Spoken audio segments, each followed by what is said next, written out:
आता प्रश्न येतो तो म्हणजे स्वामी समर्थ महाराजांच्या श्रद्धेवरती.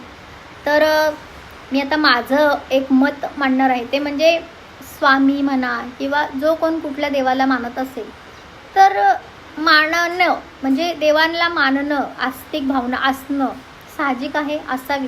कारण बोलतात ना, जिथे सगळ्या आपल्या प्रयत्न थांबतात, आपल्याला यश येत नाही, तेव्हा आपली श्रद्धाच आपल्याला कुठेतरी ना उभारी देत असते. त्याच्यामुळे मला असं म्हणायचं आहे की भरपूर जण स्वामींच्या अस्तित्वावर प्रश्नचिन्ह उभं करतात.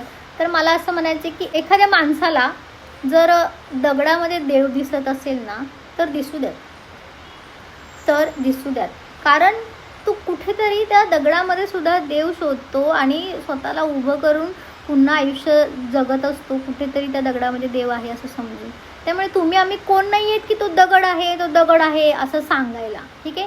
त्याने तुम्ही काय करता, त्याच्या श्रद्धेचाही अपमान करता. श्रद्धा मनात बाळगून तो असा जगत असतो ना की आपल्या पाठीमागे देव आहे, स्वामी आपल्या सोबत आहेत, ही कुठली तरी श्रद्धा त्याला जगवत असते. तर जगू द्यात ना.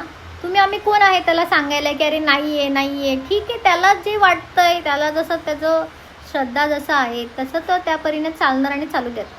आणि पण त्याचा अतिरेक असाही नाही झाला पाहिजे की बाबा मी मरायला चाललो आहे, पण स्वामीने मला वाचवलं पाहिजे, देवाने मला वाचवलं पाहिजे, हे संकट आले तर त्या प्रत्येक गोष्टीत आपण देवाला मध्ये नाही आणू शकत. आपली श्रद्धा हीच खरी आपली, मी म्हणेल की देवावरती केलेली भक्ती आहे.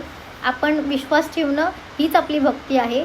आपण श्रद्धा करायची, पण इतकी पण नाही की एवढं शिक्षण घेऊन सुद्धा, एवढ्या 21व्या शतकात राहून सुद्धा इतकं अंधश्रद्धा मनात बाळगायच्या नाहीत की बाबा सगळं झालं, चांगलं झालं तर ते माझ्यामुळे झालं, वाईट झालं तर ते देवामुळे झालं.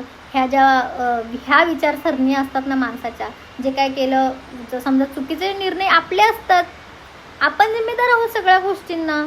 जे काय चांगलं होईल तेही आपलंच डिसिजनमुळे चांगलं होतं. त्यामुळे सर्व आपण त्याला जिम्मेदार असतो आणि सगळ्या गोष्टीतून जाण्याची आपली हिंमत असायला पाहिजे. जिथे हिंमत कमी पडते मग ते लोक देवाला नावं ठेवतात, नशिबाला नावं ठेवतात.